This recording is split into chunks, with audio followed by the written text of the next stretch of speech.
Boom. What up, though? So, as y'all know, same Zoom, same time. Honestly, we just give everybody a little bit of time to like hop on this thing. So, I appreciate y'all for kicking it with me if you've been on here for the past 20, 30. But with that, yeah, I was just seeing if the whole rest of the squad was going to hop in. So, if you are watching this recording, try and clear some time out of your day for book club on Saturday morning. You know what I'm saying? It honestly is very worth it. And ultimately, like, what else are you doing on Saturday at 10:30 a.m.? You know what I'm saying? So let's get it cracking. But today we are going to go over part three, chapters 9, 10, 11, and 12. And I'm honestly excited because, I mean, it's really just going to go into another level of like what we chopped it up about last week as well. Honestly, this gives a great insight on like how to actually navigate, let's just call it frictional situations. You know what I'm saying? Like it honestly gave some great insight on how to actually navigate those and how to actually use your perspective and point of view, but shift it to another person's perspective and point of view while also shifting into a positive space versus a negative space whenever you're trying to get your point across. And so that was definitely dope to see. I'm excited to hear everybody's outtake on the chapters. Since I see Amber in the camera and on the camera, I'm gonna let you kick us off, girl. Take us home. What's poppin'?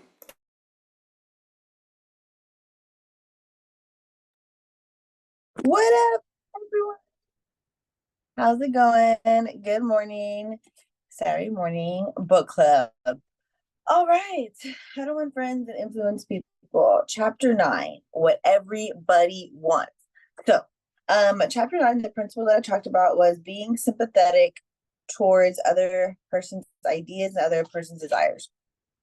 So one of the notes that I wrote down here, it says 3/4 of the people you will ever meet are hungering and thirsting for sympathy. Give it to them and they will love you. So a lot of us, like I feel like a lot of this goes back to really understanding that as human beings, a lot of us, really value being seen and being heard. And when we care about our relationships and we care about the people around us, we care about influencing them and, making friends with them, um, being sympathetic towards another person's situation, another person's life is really, really important to them. Like a lot of us here, we're in personal development, a lot of us are coaches or leaders, and a lot of us like know the answers to some hard questions. But just because we know the answer and we know the value that we can give somebody else, we still have to take that time to listen to them and to, feel sympathy for them and like allow ourselves to really listen and like really uh, let the other person know that, we hear them. Um, and we love them. Let me see some other notes I have. Determine so sympathize. Yeah, and so some of the notes that I wrote here just basically talking about like what I got from it too was also like allowing like giving other people like the benefit of the doubt, or like if somebody, is going through something, instead of like casting blame or judging them, really sympathizing with them and just being like, okay, maybe they are going through this. Maybe um whenever you're going, like you're talking to them in conversation and they're explaining to you what happened, like allowing the benefit of the doubt, give them the benefit of the doubt, and just listening to them. So being sympathetic towards another person's ideas and desires. Chapter 10, appeal to what everybody likes. And so appeal to the nobler motive. So this one for me, honestly, I had heard like one of my mentors over time like say this, and I didn't realize what they were saying for a long time. Um, I didn't realize that what he was saying was a principle that he was practicing for like affirmation. And over time it becomes a belief. But basically what he would always say was, um, he's like, most people are good. He's like, you have to assume that most people are good. And for a long time, like whenever he would say that, I just felt like that was like a personal belief that person had.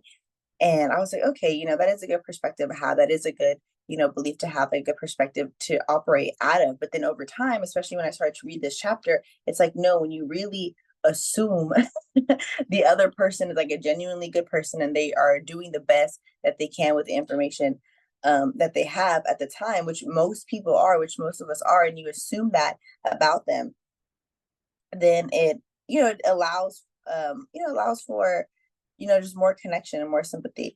And so one of the things, let me see, lost my notes, so I can't like really go back, but I'm just like remembering what whenever I was reading. One of the things that really stuck out to me when it talked about Two Gun Crowley and like Al Capone, and how from their perspectives, like they really believed they were doing the right thing. They really believed that they were, good men who were, who were noble and who were doing something that they believed in, and so I feel like what this is really talking about is just like everybody, for the most part, is like assuming that about themselves. And so when you allow yourself to assume that about somebody else too, it really, again, like allows the other person a safe face, allows the other person to, feel important, and all of that stuff.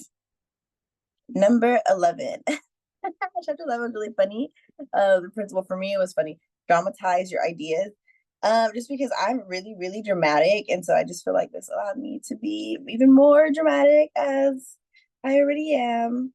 But that's really what that principle went over, is dramatize your ideas. And we talked about, like in the beginning, the TVs do it, the movies do it, like why don't we do it? So so you can dramatize your ideas in business or in any other aspect in your life. It's easy. That was one of the things that I highlighted. Okay, and then principle 12, throw down a challenge. So I really like this one because like when it, going into like leadership and like leading other people and like learning like, how to get people moving, one of the things that I realize is like some healthy competition is always really, really good.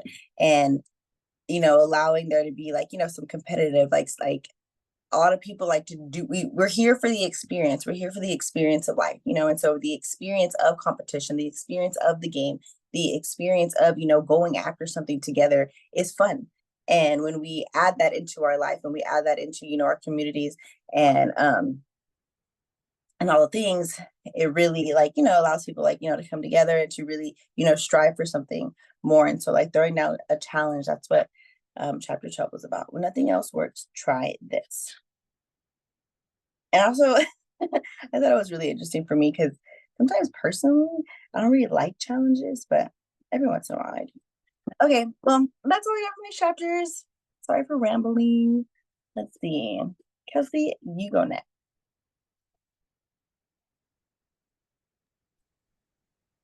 Sorry, I was just ranting and raving to Mikkel and Tia about their child, but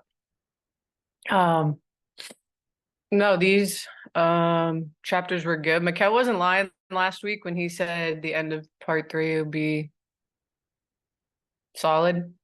But chapter 9,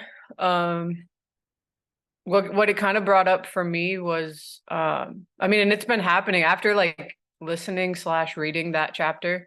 I noticed it starting to happen with some of the conversations that I was having. I was talking to someone who I hadn't talked to in a little while, and just asking him, how he is and stuff like that. And he's like, well, I just went through, really like, or working through like a depressive state and whatever. And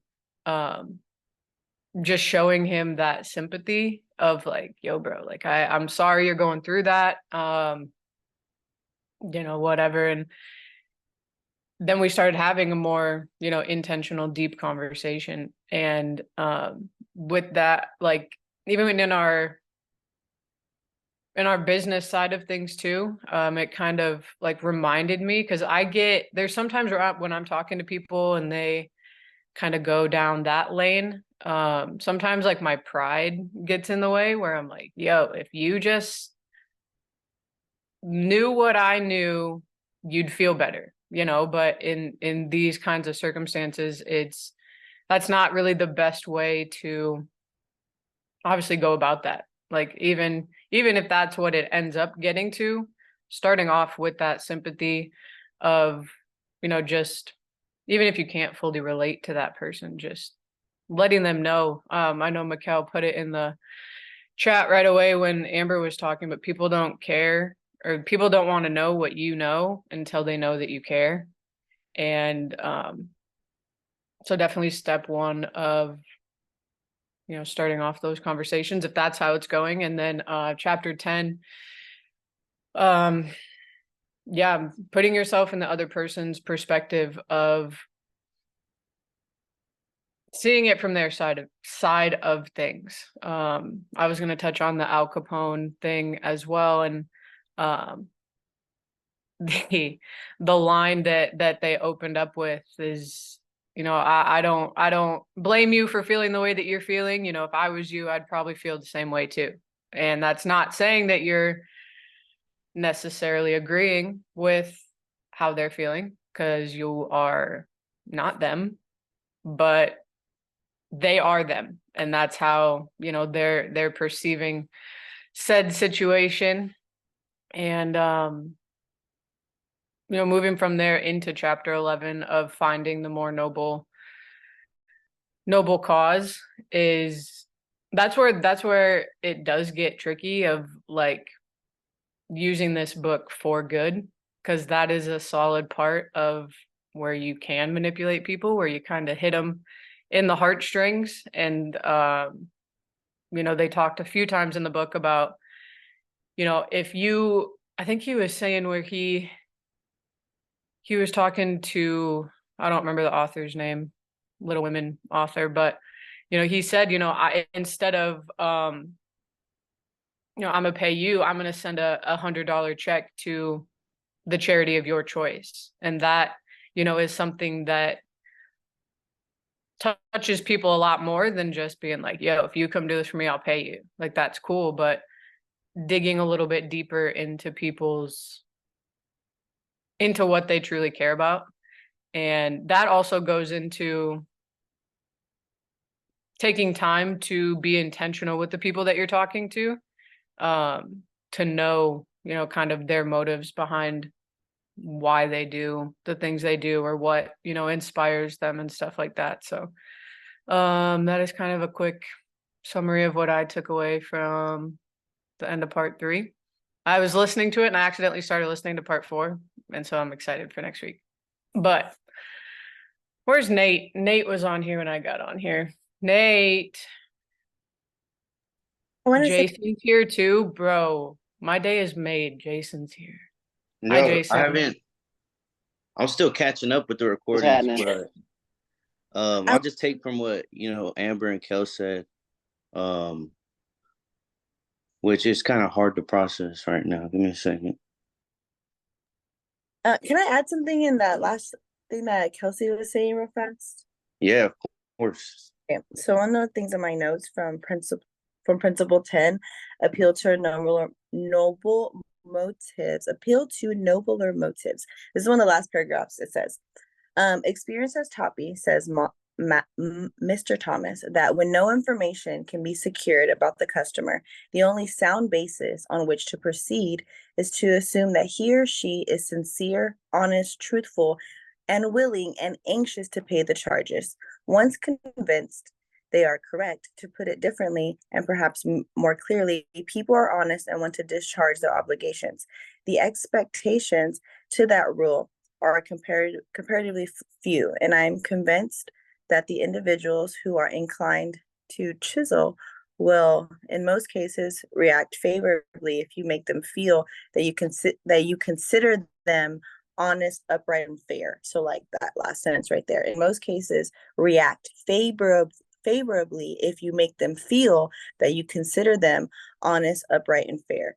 Honestly, if I be honest, I think this is a really big principle for me, because I think, and maybe for all of us too, I think naturally, if we be honest, I feel like our subconscious egos sometimes really want to like assume people are bad and people don't want to pay their bills and people don't, and they want to steal or they want to hurt you. I know like sometimes my ego can really go there, and I can have these like negative conversations in my mind and be like, oh my God, no, I bet like they just want to get away with this, or I bet they're trying to do this and do that, when really we have the same power to assume something else, which what we need to do, take that responsibility so we can get the reaction that we want. And honestly, I'm gonna really commend Mikkel, because I've watched him do this a lot of times, and it's really, really surprised me in like very difficult situations where people be acting crazy, or even like myself, and like I've just can't see him like be calm and just like let it go, or just like assume the best. And I'm like, how, what, why, you know? But you have to, especially when you're dealing with people and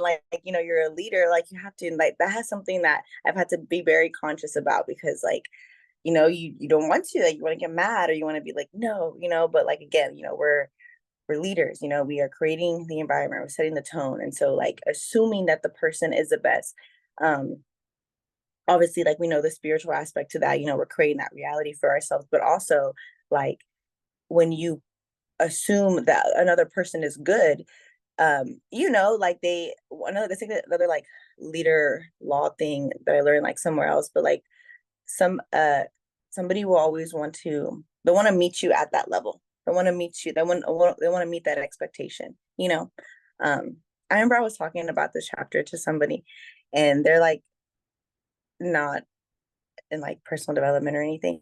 And I was just like talking to them, just chatting with them like a coworker.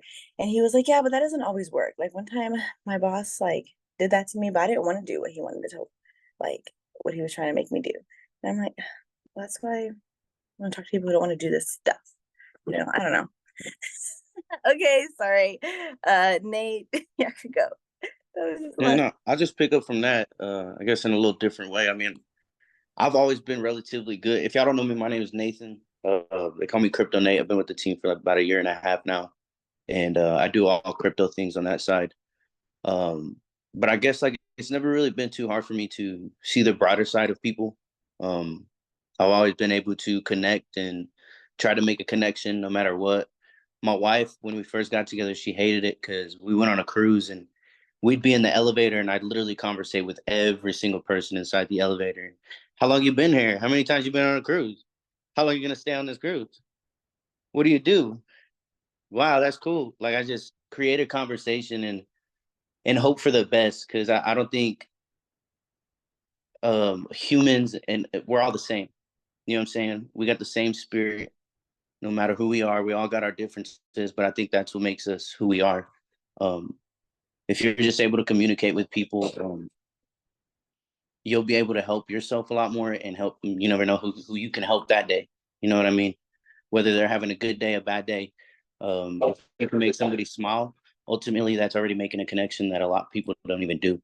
Um, so yeah, I think you can influence people if you're just kinder and way more open to accepting them just as much as them accepting you. Um, but with that, I'll pass that to my boy Cam.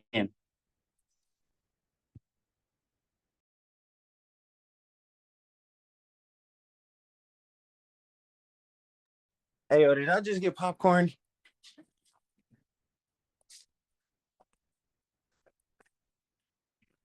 There. You did.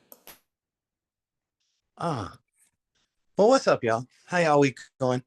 I'm not gonna lie to y'all. I have not had any time whatsoever to read the chapters, so I planned on doing that today. But I've been hearing a lot of what everybody's been saying, so it's got me definitely intrigued enough to want to go read this like right after this call. So I can definitely say that for sure. I'm in the process of flipping rooms around right now. I'm over here trying to make room for both the kids and everything. So it's just hassle, but I'm doing what I can. Hey, you here, you tuned in, AirPod in, that's what matters, bro. It's about getting the value, it's about the mastermind session. So it's all good. I'm gonna take it from you then, bro. You know what I'm saying? It's all good. And then I'm gonna pass it to Imani, Jason, and T if y'all wanna close us out. But hey, big dog, do you have time at 1 to walk through the steps with Ryan? He says an hour of yes, I do. Um, yeah, hold on, y'all. My bad. Let me just real fast reply to this. Yes, sir. Oh well. Wow. All right, cool. So, y'all, this is fire. I ain't gonna lie to y'all, and both of y'all notes from just now as well, Kelsey and Amber. Y'all are definitely on point, and I love y'all's outlook. Truly, um, it's crazy. I have so many things that related to this chapter. It's kind of wild. And as you guys were talking, a few more popped up, and it kind of wrapped up all of my thoughts that were jumbled. So I'm gonna like try and put them together in the best way possible using what happened recently as relevance. So when Amber just talked about like when you see or when you like expect a person to perform at a certain level, you know what I'm saying? You expect the best out of a person. Here's the way I learned it, and I've learned it to be just a tad bit more effective. The way I learned it is, instead of creating an expectation, because sorry for everybody who's catching the recording, but expectations fuck everything up. That was told straight to me by a person whose name is Sarah Thompson. Sarah Thompson led the ambassador program at our events that I did for an entire year in World Ventures. Sarah Thompson is the right-hand woman to Tony Robbins. I think she knows a thing or two. But when it comes to that, she said expectations fuck everything up, and here's the reason why. Because when you set an expectation, it's literally that, it's an expectation. It's your opinion on what somebody else should do. Like, that's cool, but nobody cares about your opinion. Literally, except for you. And until you get somebody to care about their opinion that happens to be the same as yours, you won't have success. So the reason that the guy did not want to perform at the level that his boss had expected him to perform, because it was just that, and it was an expectation. When you see people for exactly where they are, they want to meet you at that level. Therefore, if you see them where they're at and they want to meet you there, that means they're automatically going to subconsciously perform below that. If you see people where they could be, that means subconsciously they are going to perform exactly where they are. And so this is one of the reasons why me and Marcus consistently say to everybody on every single call, think bigger, faster. And how you do everything is how you do anything. And all of these pieces of knowledge, you learn them different at different levels in your career, because ultimately when I was told this for the first time, I didn't understand it at that level. And it took years of trial and error and actually seeing people and understanding how to actually get people to move in action and like doing it intentionally and on purpose, that you really had to actually care about somebody's goals. Like, we weren't able to move people that would otherwise seem like they would never activate. How we can get everybody to move in a certain direction is because we stopped caring about our goals. That point in the chapter where he was like, man, I cussed at him, I yelled at him, I spoke to him, I was there for him, I did everything. That's how I felt in our business about 30 days ago. That's how Marcus felt in our business about 30 days ago. And in the last 30 days, we've seen nothing but momentum. And what changed? We asked everybody exactly what their goals were. Period. I had a conversation, I can get back to my notes, with my uncle this morning.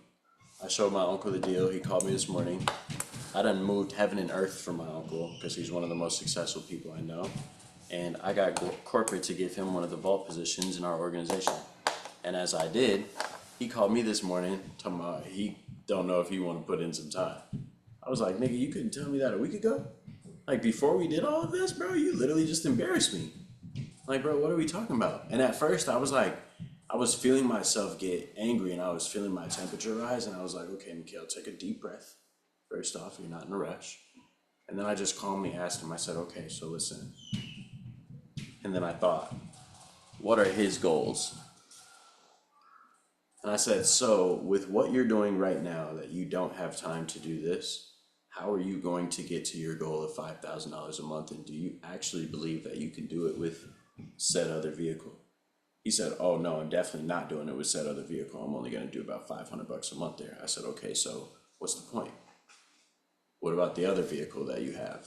Is that gonna get you there to your goal of 5K a month residual income? Because here we've already put you in position to build half of it for you. So half of the work is already done. Aside from that, I also put you in position to do the other 75% of the work. What are we talking about? Because we can actually get this done in the next 30 days because I need it done in the next 30 days in order to get done what I got done. So, like, what are you actually trying to do? And I'm confused on like that because you told me your goal and I was really dead set on helping your goal happen. And so I'm just trying to figure it out. And he was like, you know what? You're right. You know what? I am going to do this, and activated this morning. That quick in a conversation. But had I snapped at him, he would not have gone for that. I promise you. He's a red just like I am. He's like, he freaking owns a boxing gym and he's a football coach. He was not finna hear none of that if I would have snapped at him. But instead, I literally, and what's crazy is I read the chapter afterwards and was like, Oh, quit playing on me. It was subconscious on Cole. Shout out to the other chapters in the book getting me ready to do that because I didn't even know. But literally, we just switched it around to like, yo, how are we going to get to where you want to go? Not how are you going to get to where I want you to go. Period. And I got to actually listen. I got to actually care. And I had to remember a whole conversation that I had 13 days ago, literally to think about his goal. This is why me and Marcus write each and every single one of y'all goals down in a whole note, so that when people like Jason are living their life right now, we can literally go back and show him what he wrote down on his first day and literally show him in his life that he's currently living all of the goals that he wrote down with us on the first day. And it's only a year and some change later. It's like those points are literally like the reason why we've gotten so intentional on what we've created here at TGF, because inside of this book, it hits a whole new level of influence if you can do it the right way. And that's what they talk about. It's just understanding at different levels. So another thing that this book went over, just focusing on the positive versus the negative. And I thought about a different story a little bit when we talked about how much you care. Throw a one in the chat if you've seen Inside Out, like the Disney movie. Nah, just the first one. Not number 2. I don't want all you skippers who be trying to skip steps. Who's seen number 1? Jason seen number 1. Shout out Jason. Amber seen number 1. Shout out Amber. So here's a cool part that really, like, at first it took me we had to literally watch this movie over 2 days, y'all, because the first half is boring as hell to me. But on the second half, the movie was fire. And the way that they wrapped it up was amazing. And what I really loved is they showed that joy and sadness are a team. And you cannot have one without the other at all whatsoever. And when it came to actually fixing the big problem that was going on, it did not take joy. And I don't remember who just said it, but it was like if you could see what I see, then it would all be cool. And it's like, they don't need to see your joy. They need to fully experience their sadness at times. And you as the leader and as the connector and as the person, you've got to fully get in that with them, into that emotion, and like just let them sit in it for a quick second and actually feel it, actually understand it. And that will create long lasting change better than joy will. Joy is temporary. It's like motivation.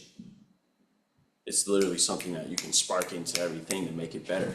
But in that, you still recede. It's like a temperature gauge, like Joey talks about. You'll always recede back to the level of your personal development. You'll always recede back to the actual emotion that you're feeling in the first place. So ultimately, when we're looking at people and when we're dealing with people and they're going through real life, because in entrepreneurship, about 80% of this shit is hard. You know what I'm saying? 20% of the time, it's like great and you're in momentum. But the other 80% of the time, you are literally digging through trenches as you're really trying to get things going. And as you're digging through trenches, it's hard. Hell, even just this week, y'all, in the midst of all this momentum, super lit, right? Just this week, I've been full-time dad because Tia's been literally out for the count in the hospital 2 days out of this week already. Tia gets out of the hospital, she heals up for 24 hours. Meanwhile, I get even more busy. And then my dad goes into the hospital with a colon infection and has to have an emergency surgery as well. Like, this shit is not easy all throughout the process. Meanwhile, 7 days prior, I just lost one of my good friends at 35 with an aortic aneurysm. Like, that's the last 21 days of my life while we've been launching. And here's the thing, there's a difference in people because some people will not actually feel their emotions and their bounce back time is a little bit longer than most. But in the midst of all this, we've been full-time launch mode. I haven't missed one beat. We are on schedule, on pace. The difference is I'm not throwing myself into work to be distracted. I'm just actually feeling those emotions. And I have people around me where I can actually call and have a safe space and they can feel for me in those moments too. And then we can grow forward and then we can focus forward and get back into action and still impact, but also like come from a different space because I understand that there's trauma too. So you have to first accept it in your own life and accept what you're going through and accept the fact that you've got to stay forward regardless. And then you can do that for other people, but you got to do that by actually caring about yourself And then you can actually care about somebody else because you understand what it takes to pull yourself out of that. That is one reason why I'm good at looking at the best in a person, because I fully accepted the worst in me and the worst in my life when it was happening. And then I had to accept the best in my life as well. So in life, as I've said from day one since I've met you all, you can only do and teach what you've done. Excuse me, you can only teach what you've been able to do. So as you're leading people, like if you haven't been able to go through these things yourself before you get into how to win friends and influence people, you've got to win yourself and influence yourself first. And if you can't do that, then you can't do this, period. Then from there, you can take these lessons. So as we all read these books, as everybody who watches this recording really digest this information, like digest it for yourself first before you start thinking about anybody else, period. Look at yourself as a person who needs to be won with and influenced, because you're not where you want to go. Because if you were there, what they say in the other chapter, if you were there, no reason to experiment, right? But if you're not satisfied, there's a reason to experiment. So experiment on yourself before you go and pull any experiments on anybody else. That was the point I was really making last week, and it became very evident in the way that they put this chapter as well. It was definitely fire. And then from there, hit everything else. Yep, except for the last part. So in there, he talked about competition as well, and I loved this part because I know Jason definitely felt this with me the other day in the group chat. There was a moment of, let's just call it friction in the group chat for a quick second. You know what I'm saying? People were talking about personals and extra stuff. And Jason was like, yo, there's 6.8 billion people in this world, y'all. Like, let's go get them. And my comment to everybody literally going ham like, hey, I knew this person, you signed him up, blah, blah. My reaction was like, it must be time for a little friendly competition around this piece. You know what I'm saying? Because the reason why Marcus literally made his first 4 figures with me was because I took everybody right after that whole club setting that he met me in, and I dropped a team contest for our next event, and he won the contest, and I made sure of it. Literally, that's the reason he went and made that first $1,000 with me over the next 90 days after I met him, because that is one thing I got taught in the direct sales space, and I got taught it in an amazing way. Shout out to Eric Grabowski, shout out to Joey Wilson, shout out to David Peach, shout out to Julio Acosta, shout out to Marcus Setta, because they literally taught us how to actually run live promotions and competitions that foster competitive growth, that don't have each other tearing people down. You know what I'm saying? Like when he was walking in and just writing it on the floor, and then all of a sudden the night team is like, hold on, they snapped today.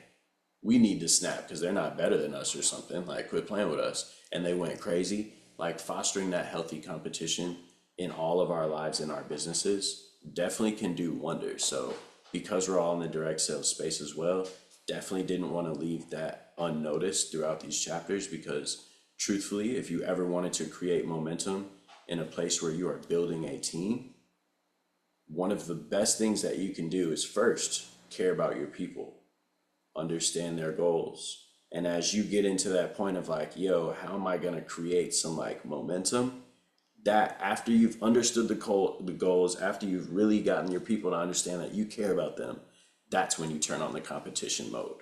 And then from there, it's game on. So yeah, I'm excited. I just seen a huge note hit the chat, and I don't know who put it in there. I just put a quote from the last of that chapter. Oh yes. Successful person loves the game, the chance for self-expression, the chance to prove his or her worth, to excel, to win. This is what makes foot races and hog call and all. Yeah, the desire to excel, the desire for feeling of importance. Also what you just said, Mikhail, oh my goodness, so important. Like making people feel loved and cared about and heard and seen first. I'm not gonna lie, I think that's why I don't like competition. It's never been something that's been fun for me. And I remember like, honestly, one time my ex-boyfriend had like pointed it out to me, because I just like never wanted to play games. I just didn't like that. And then one time he was like, Amber, I feel like you just don't like that because your family always just made you feel stupid. And I was like, that is. And so like that makes sense. Like once you make someone feel seen, like it doesn't feel like if you lose, you're a loser. I feel like that's why I don't like competition, because I'm like I attach it so much to my whole self-worth. Like, if I don't win this game, then I just lost everything in life. And it's not it. It's actually just a game and it's for fun. But okay, I'm sorry. That's huge facts though. I've had to like intentionally learn the lesson in my life and I'm low key still learning it. Cause like as a person who dives into personal development, you be most of the time feeling like you're like ahead of everybody else. Because in a sense, I mean you're doing more work on yourself than anybody else is on the planet. Like 98% of people do not personally develop consistently. So I get it, but then at the same time, it's like you just got to slow yourself down. I learned that lesson first off because I watched a video that was talking about marriage, and I was like, dude, I definitely do this sometimes, and I'm trying to catch myself and teach myself this lesson because I do it with a whole squad too, like whole squad all the time, like often. We all make jokes on each other and call each other stupid low key too, like literally. And when you start to foster that, that's why like with Donnie and Matt, whole squad, we really started getting very intentional about like, yo, like let's stop playing like that and let's actually talk to each other like we love each other, because there is like power in the tongue, for real, for real. And you don't know what these things do to you subconsciously. And even between me and my wife, whenever we talk about personal development lessons, I had this habit for the longest time of like making her feel stupid because she wasn't doing what we're doing right now. And she's not up there like take care of my kids. And I got to see this week like, boy, I deserve to be slapped every time I acted like that, because that shit is complicated. You know what I'm saying? It is not a game at all. I could not do it for a long period of time whatsoever. I cannot. I'm thankful. Shout out you, Tia, for real, because nigga, whoa. But with that though, I definitely like, and recently, like I've even had slip ups and starting to doing that. So I've definitely been working on it, and it definitely made me realize that lesson intentionally with business too. Because as I said, how you do everything is how you do anything, y'all. So if you learn a lesson, try and see where else you have been messing up. Because more than likely, if you learn that lesson in one area, it's probably evident in multiple areas of your life as well. So with that, I just decided that I'd get more intentional in that, which is why I came to share it. It's what I learned this week. So Imani, you can go ahead and take it from here, OG or Jason, whichever one of y'all.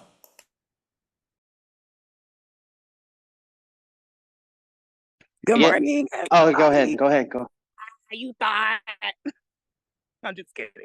Ladies first, bro. Ladies first. I swear. Okay. All right, y'all. Good morning, everybody. I'm trying to get my y'all. I'm like driving back to Texas, and it is no joke. So here we go. So the first thing I would say, Amber, Amber said, cardio. The first thing Amber said, it was like, damn, she said a quote from the book that really I said spoke to you. No, it wasn't that. The second one, It wasn't that. Hunger and Thirst for Sympathy. I feel like that was the one you're talking about. That's the only quote I said. I don't know. Really? Who knows? I just Oh wait, you did send it to me. Yeah. Yes, they're thirsting for sympathy, bro. People are thirsting for sympathy, and I get it. Like I be thirsting for that shit too. Like, um, yesterday I had like this whole instance, like, and I could have did that way better. And honestly, I did not. I didn't do it good at all. Like, so I'm in this like town, and it's like built. It was established in 1877. So you already know what's the possibilities in Southwest America. Settlers and cowboys. My kind was not allowed here. So I was already like looking for black people in the town when I was going to the grocery store, and I happened to find a few. I was like, okay, life coming back. Anyways, I went to the deli and was talking to this lady, and having sympathy for others is really important in like this journey that we're all in, the personal development, the business, and like being able to really influence people. I'm just going to talk about this because it really bothered me yesterday, but I was talking to this lady at the butcher, and we were waiting for the butcher to come out, and she was Black, so we were just having a nice little conversation. She was visiting too. When the butcher came out, I kind of like, she helped her and I walked away a little bit, and then when I came back, he was like, oh, I thought he was this guy was like, I thought you were with her, and I just looked at him like, 'cause I hate when people do that. Like, why are you assuming that because we're two ladies who are talking to each other and we're both Black, like, oh, we're together? And it's the most frustrating thing to me because that happens all the time. Like, don't assume. It's annoying. And but I already had this like notion in my head, so I wish I would have like taken a step back, like Mikkel had did when Amber was talking about like him being able to take a step back, or like how you did when you were talking to that guy, like, and just come at it in a more positive way, because I gave hella attitude, bro. I was just like, and I usually can't control my face. So I already know I was making that face. And I wish I would have, in that moment, had more sympathy, because I didn't have to assume that that was what he did. Like, that's what he was being like. Yeah, he could have just been like, are y'all together? Like, asked, but instead he assumed. So immediately I'm like, oh, you descendant of a cowboy. Like, I'm just going in and I'm in my head, and it was unhealthy. So I know. So I should have just like took a step back. But when I got to the like when we were walking away, my sister was like, oh, can I have a sample? Because they had samples. And he was like, sure. And I was like, oh, I want a sample. But it was done. I couldn't get a sample. I could not try the California garlic shrimp. And that was on me. That's I really could have just like taken that opportunity to be bigger and better. And I didn't. I freaking didn't. I didn't get the shrimp. Then I felt bad. And I was just like, what have I done? So this whole chapter really is just that. Just have sympathy for people, because there's no change in the world until we can all change our individual mindset. And in order for us to get past this era of time that we're in, it's really important to have sympathy for everybody. And I say this so often, where I just tell people to forgive all the people who've done you wrong in history and in your life.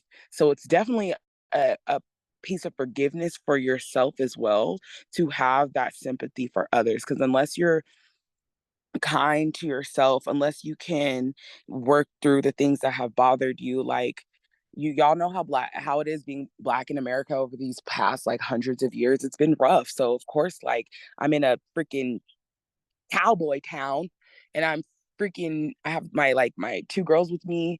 They're not my kids, but anyways, and I have to keep them safe.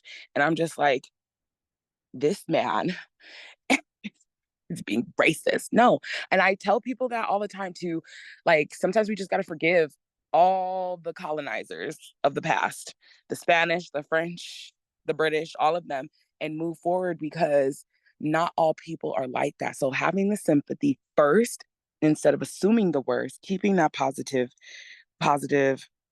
attitude and energy with people. I mean, honestly, that's how change starts.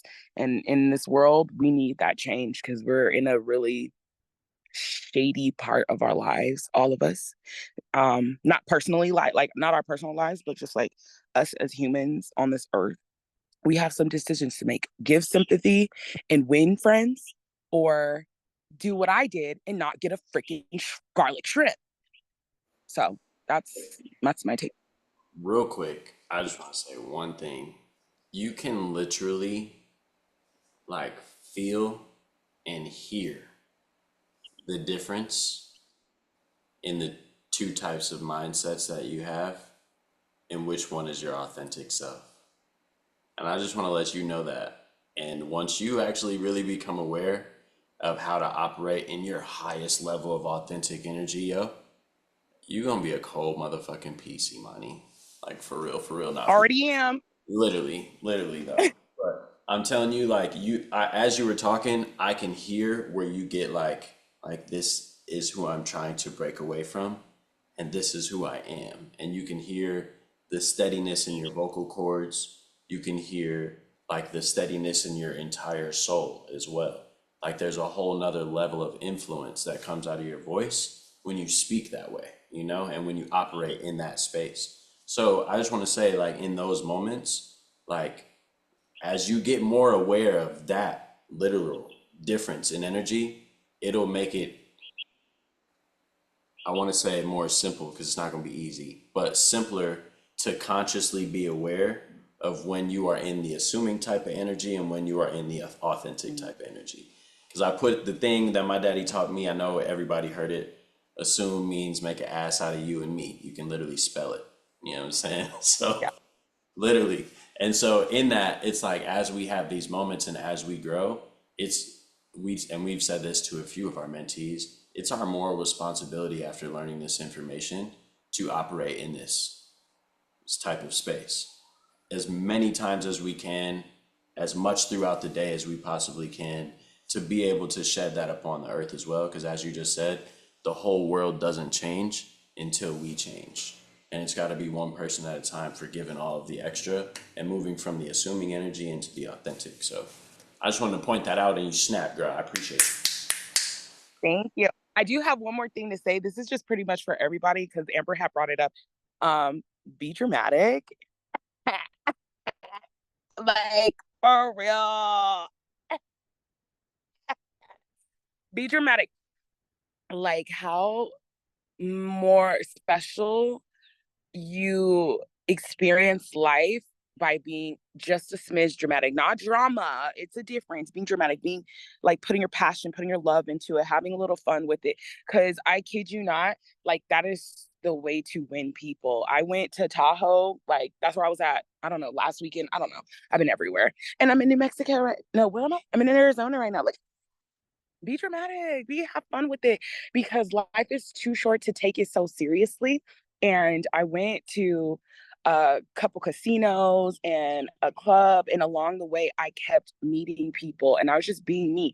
I was dressed up, I was just having a good time. By the time I got to the club, I just got super lit. Within like, as soon as I walked in, a person like just saw my energy because I immediately started dancing, and they grabbed me and was like, come take a shot with me, and took me to their section. My friends hadn't even gotten in the door, and I'm already getting a shot from a guy in this section. I danced with him.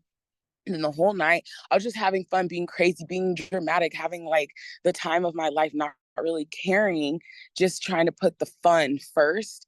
And yeah, I was loud. Yeah, I was being crazy. Yeah, my ass was everywhere on the dance floor. Literally. Hell, I even had the DJ freaking play Wipe Me Down remix, bro. I was lit up in there.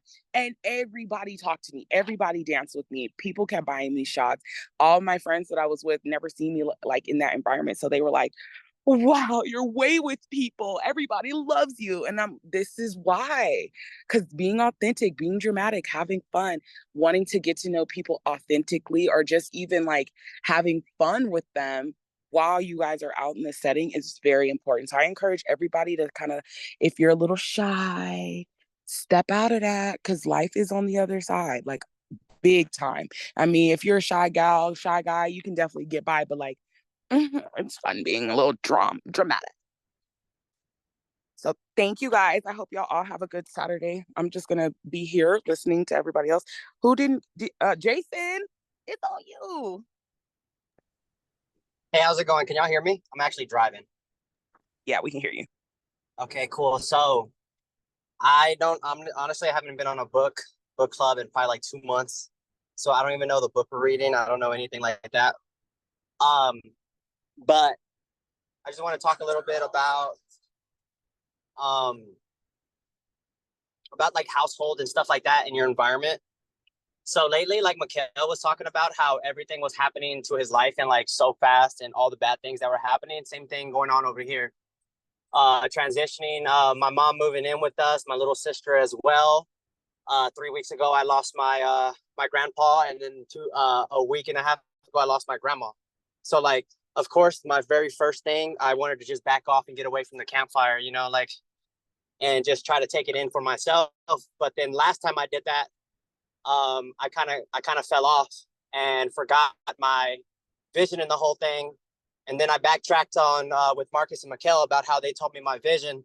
And Mikhail and Marcus can vouch for me on this because they can show you my dreams and my list of what I did with them. I even wrote down, because last year in April I got started with TGF, and when we were with IM and all that.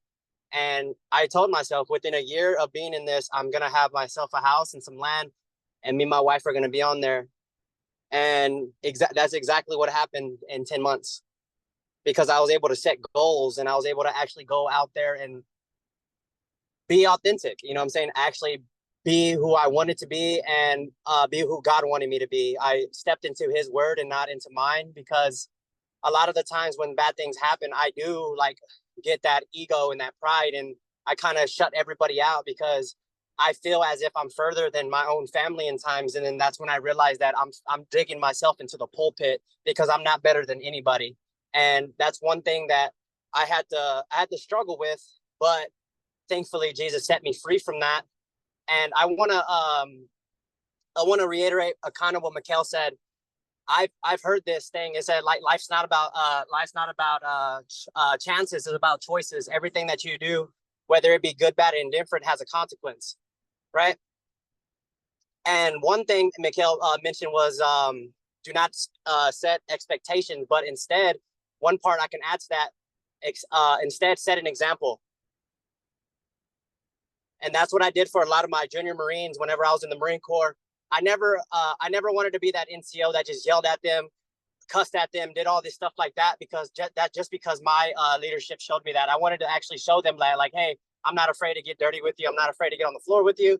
I'm not afraid to push you to your limits, because I'm going to be right there with you every step in the way. It's just different like that. And then, of course, my staff NCOs, they loved that my juniors followed me, and they did exactly what I said, because they knew that I would be there for them 24/7. It wasn't just a at work thing. You know what I mean? So that's just kind of one thing I actually had to take to my household, not just at work and not just with friends, but I had to take it to my household, because as being a man of God, you have to. I noticed that however I set the example, I set the tone in my household. If I'm mad, everybody's mad. If I'm upset, everybody's upset, because of the amount of energy that I bring to my house. I'm the head of my house. So if I'm in a bad mood, of course my wife's in a bad room. And is it her fault? No, it's not. That's me taking responsibility for my actions. You know, I can't tell her how to feel if I don't even know how to feel myself. So that's one thing I would say in your everyday life, to don't look at somebody like you, look at somebody for who they are and what they can become, and what God tells you that they are. They're born of him, they're his creation. And we love the creator together, so we can go create things with one another. There's nothing new under the sun, but there's always something new that we can discover, because we do not know everything. But I do have everything, because I have God, and I have my family, and I have my friends. And of course I have my wife. So that's what keeps me going every day. And that's what got me locked in for 2024. And like Mikhail was saying, we already got everything planned out to 2025. Quit playing with us. You know what I'm saying? We're pushing, we're moving, we're grooving, all that. You know what I mean? Keep God first.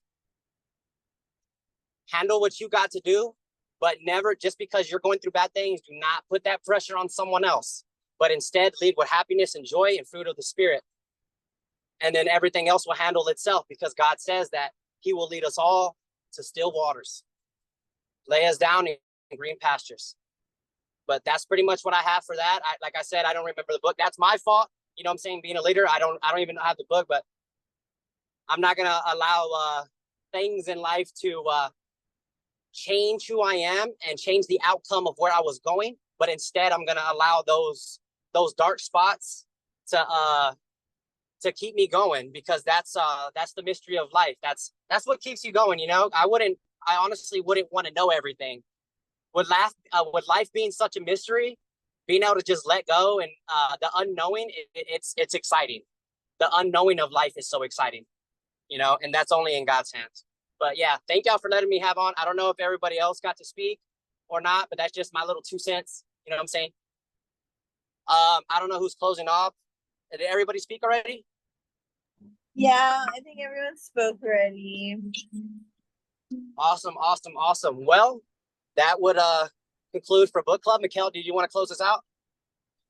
Bro, drop mic for you, bro. Quit playing. You know what I'm saying? You just did it. Quit playing. I appreciate you for the vibes. It's been a minute. It's good to see you on here. You know what I'm saying? Obviously, I've been seeing you for the last few days, either way, the last couple weeks. What up, Selena? But it's good to literally see y'all here on Book Club 2. What's going on, sis? For real, not for play, man. I am excited because where we're headed, all as an organization, TGF Network as a whole, like not just any one specific chapter of TGF, like literally TGF as a whole, momentum is here. So I am truly excited because we're stepping into a completely new space, and this has been the vision for exactly what we're building, period. So I do just want to say publicly, Kelsey, thank you for tuning in and literally making the real vision of what TGF Network is about actually possible. You know what I'm saying? If you know, you know. So appreciate you, OG, Triple OG. We're going to get it cracking. And with that, next week, we are starting part 4, huh? Hold on. Let me see. My kids are going crazy upstairs. It's about time. Yeah, part 4, be a leader, how to change people without giving offense or arousing resentment. I'm so excited to learn this. About to be crazy. So we're gonna knock out obviously that part. Chapter 1, if you must find fault, this is the way to begin. Chapter 2, how to criticize and not be hated for it. Chapter 3, how to talk about your own mistakes first. And chapter 4, no one likes to take orders. Dude, this is gonna be fire, man. Shout out this book, you guys. Crazy. If you're not in tune on this, you are dropping the ball. For real. But with that, I love and appreciate y'all. Happy Saturday. Enjoy the vibes. Let me know if you need me. I'm in the field. I'm nothing but a call or text away. And let's get it cracking. Let's disperse, let's multiply, and I'll see y'all next week. Peace. Bye, y'all. Have fun. Bye.